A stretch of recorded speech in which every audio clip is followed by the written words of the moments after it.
नमस्कार। News at night में आपका स्वागत है। देश विदेश की खबरें मुंबई केयर के साथ। सामाजिक राजकीय या हो खेल कूद, योगा या खाना खजाना या पिकनिक स्पॉट या एंटरटेनमेंट, म्यूजिक मस्ती और college events. Latest news update only on news at night. तो आज न्यूज एट नाइट में आप देखोगे कुछ ऐसे मजेदार रोमांचक खबरें, न्यूज अपडेट और बहुत कुछ। दिया हमारे को और बोलने लगे भाई आप ही हमारे लिए भगवान हो। मैंने भगवान हम नहीं, हम तो मजदूर हैं आपकी तरह।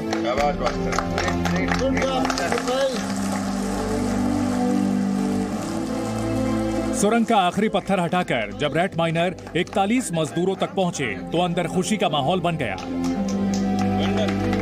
डर भी था लेकिन पीछे से हौसला पूरा मिल रहा है हमें। अपने डर पर काबू करके रेट माइनिंग की टीम ने नॉन स्टॉप काम किया। एक के बाद दूसरी टीम लगातार सुरंग खोदकर मलबा हटाती रही। छोटी सी जगह में काम करके इन्होंने बड़ा लक्ष्य हासिल कर लिया। जी 800 mm का हमारा पाइप था, उसमें हम चल के जाते थे घुटनों के बल, और हमारे पास औजार रहते थे हिल्टी वगैरह और गुदाली वगैरह, और लोहे की गाड़ी थी वेरिंगों की जिसके द्वारा हम मट्टी बाहर भेजते थे। जब हम एंड में पहुंचे तो हमने उसमें एंड में जाके सब्बल मारी, फिर वो बाहर निकाली। सब्बल मारने के बाद उन्होंने बाहर सब्बल देखी अपनी तरफ तो वो भग के आए, फिर उन्होंने अपनी तरफ से मलबा हटाना शुरू करा, फिर हमने भी करा। तो जब हम दोनों जब पूरा देश सिलक्यारी सुरंग पर नजरें गड़ाए मजदूरों के लिए शुभ समाचार का इंतजार कर रहा था, उस वक्त सुरंग के अंदर रेट माइनिंग टीम खामोशी से अपना काम कर रही थी। रेट माइनिंग टीम चूहा तकनीक से सुरंग के आखिरी हिस्से को हाथों से खोद रही थी। सुरंग में जब आखिरी का हिस्सा हटाया गया तो सामने 41 मजदूरों की भीड़ मौजूद थी। 17 दिन में पहली बार इन मजदूरों को बाहर निकलने की आस बंधी। इसके बाद रेट माइनिंग करने वाली टीम रेंगते हुए सुरंग की दूसरी तरफ दाखिल हुई। 24 घंटे से भी कम समय में इस टीम ने सुरंग खोद दिया और इन्हें देखकर सुरंग में जोश हाई हो गया। 41 मजदूरों ने रेट माइनिंग टीम को कंधों पर उठा लिया। श्रमिकों की खुशी का ठिकाना नहीं। मजदूर ने तो रेट माइनिंग करने वाली टीम को चॉकलेट भी गिफ्ट किया। सुरंग के दूसरी तरफ पहुंचने वाले सबसे पहले रेट माइनर बने मुन्ना कुरैशी, जो दिल्ली की एक कंपनी में काम करते हैं, और मजदूरों तक पहुंचने के लिए मलबे का आखिरी हिस्सा इन्होंने ही हटाया। जब मैं गया, मेरे को बुलाया गया तो पाइप में हम जाते थे, उसमें स्टील आती थी, उसे हम काटते थे, बहुत मुसीबतें आती थी, फिर भी हम हटते नहीं थे।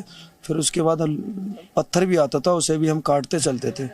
और जब उनके पास पहुंचे थे हम, तो उन्होंने हमें बहुत प्यार दिया, बहुत वो दिया था, और उन्होंने इतनी बड़ी बड़ी बात बोली थी, मैं कुछ कह नहीं सकता। बस जब आखिरी वो मलबा का ढेर हटाया होगा तो पाइप के दूसरी तरफ लोग दिखाई दिए, क्या उस समय कैसा आपको लगा था और वो आपको देख के कैसा रहा? मुझे तो बहुत खुशी हुई थी। बस ये मुझे इतनी खुशी हुई थी, मैंने बस हमारा मकसद पूरा हो गया। अब इन्हें बाहर लेके आए।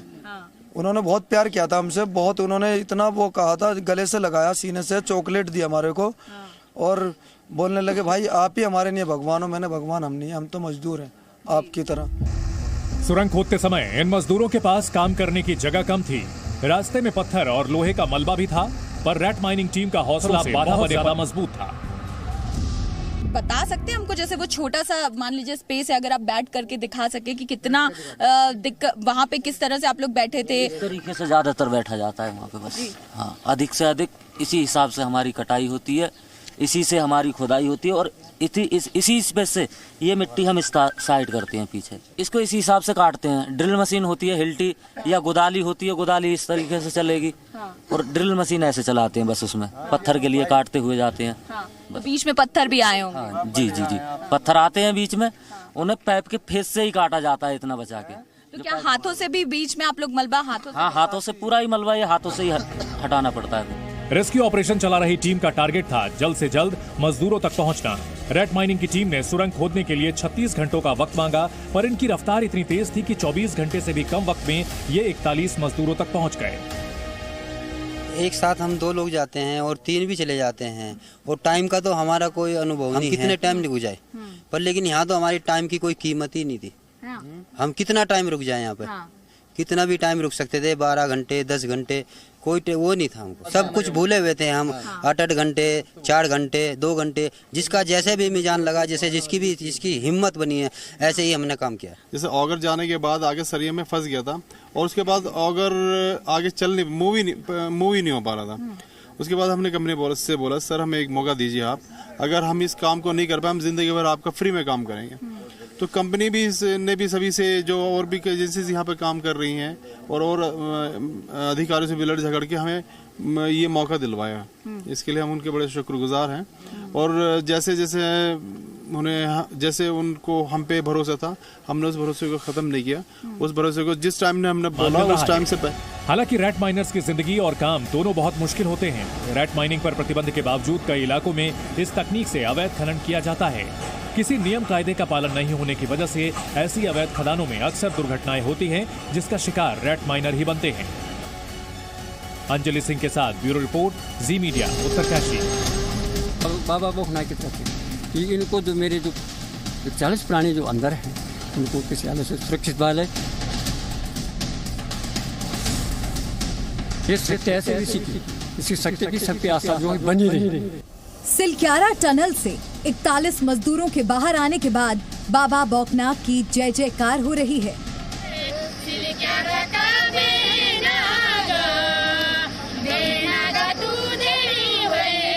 सिलक्यारा सुरंग के बाहर बने बाबा बौखनाक के मंदिर में पूजा अर्चना की जा रही है।